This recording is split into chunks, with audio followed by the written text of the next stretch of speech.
Morning students. Today we will study class 10th prose chapter number 5 100 the 100 dresses. First read the remaining part of this chapter. Now we begin. 100 dress यानी 100 dress. Obviously the only dress Vanda had was the blue one she wore every day. यानी स्पष्ट रूप से जो Wanda थी एकमात्र dress अक्सर पहना करती थी जो ब्लू कलर की थी. प्रतिदिन एक ही ड्रेस वो पहनती थी वो. सो वाई डिड शी हैड 100. यानी तो फिर वो क्यों कहती है कि उसके पास में 100 ड्रेस हैं. व्हाट स्टोरी, क्या कहानी है. How many shoes did she you say you had. तो उससे वेंडा से पैगी पूछा करती थी कि तुम्हारे पास कितने जूते हैं. 60 पेयर्स और lined up in my closet. तो वो कहती थी कि मेरे पास 60 जोड़ी जूते हैं और सभी मेरी अलमारी में लाइन में लगे हुए हैं. Cries the exaggerated politeness greeted this. और बहुत ही अतिशोक्ति भरी विनम्र चीख के साथ में उसका अभिवादन करती है और कहती है ऑल लाइक, क्या सारे सभी सेम हैं. Oh know every pair is different. तो वेंडा कहती है कि नहीं, सारे जो जो जोड़ी जूते हैं वे सारे अलग अलग प्रकार के हैं. ऑल कलर, सभी कलर्स के. ऑल लाइंड अप, और सभी वे लाइन में लगे हुए हैं. Peggy who had thought of this game. जो पैगी जो इस गेम के बारे में सोचा करती थी, उसको परेशान करने के बारे में. एंड मैडी, और मैडी भी हर इंस्पायरेबल फ्रेंड, वो उसकी इंसेपरेबल बिना अलग होने वाली फ्रेंड थी पैगी की. Were always the last to leave. और अंत वे बाद में जाती थी स्कूल में. Finally Wanda would have move up the street. और बाद में वेंडा गली में जाती थी. Her eyes dull and her mouth close. उसकी आंखें डल हुई होती थी, उसका मुंह बंद रहता था. Hitching her left shoulder every now and then. और अपने कंधे को उचकाती हुई लेफ्ट कंधे को ऊपर नीचे करती हुई वो in a funny way she had, funny way में चलती थी वो. Finishing the walk to the school alone. और अकेली वो स्कूल में जाया करती थी. Peggy was not really cruel. यहाँ पर रियली की बेटे स्पेलिंग गलती है. पैगी जो थी वास्तव में निर्दयी नहीं थी. क्रूएल कहते हैं निर्दयी.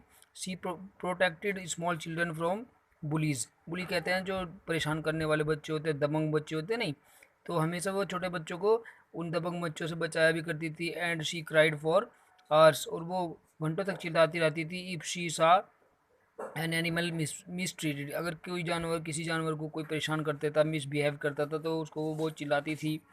If anybody had said to her.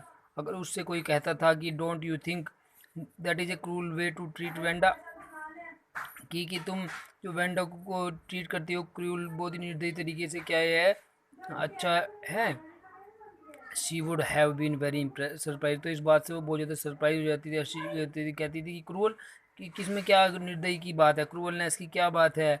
Why did the girl से शी हैड ए 100 ड्रेसेस. तो वो लड़की ही क्यों कहती है इस बात को कि मेरे पास में 100 ड्रेस हैं. Anybody could tell that was a lie. यानी कोई भी इस बात को कह सकता है कि वो झूठ बोलती है. Why did she want to lie. वह झूठ क्यों बोलना चाहती है. And she wasn't just an ordinary person. और वह मुझे नहीं लगता कि वो एक साधारण पर्सन है. Else why did she have a name like that. और उसका इस प्रकार का फ़नी नेम क्यों है. Any way they never made her cry. फिर भी यानी कुछ भी हो, उन्होंने उसे कभी रुलाया नहीं था वेंडा को. किसने, पैगी और मैडी ने. फॉर एज फॉर मैडी, और मैडी के लिए, this business of asking Wanda every day how many dresses and how many hats and how many this and that she had was bothering her. यानी जो Maddie के लिए Wanda से रोज़ पूछना कि उसके पास में कितनी ड्रेस हैं, कितने हैट हैं, कितनी यह और वह हैं, और इस प्रकार से उसको परेशान करना. Maddie was poor herself. Maddie जो उसकी फ्रेंड थी पैगी की, वो भी खुद ही बहुत ज़्यादा गरीब थी. She usually wore somebody's hand me down cloth.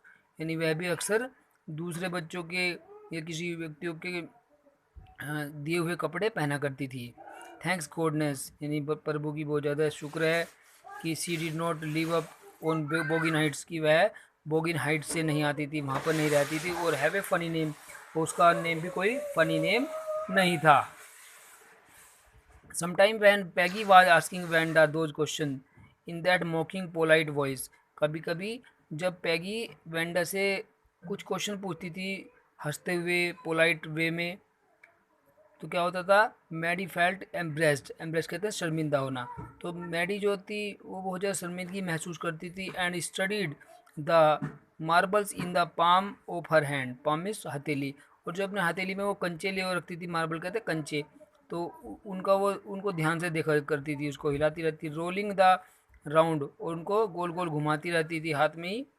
And saying nothing herself, और वो खुद भी कुछ नहीं कहती थी। तो ओके स्टूडेंट्स, अभी फ़िलहाल यहाँ तक करते हैं, आगे की वीडियो में आगे कर देंगे। Okay, take care, bye bye.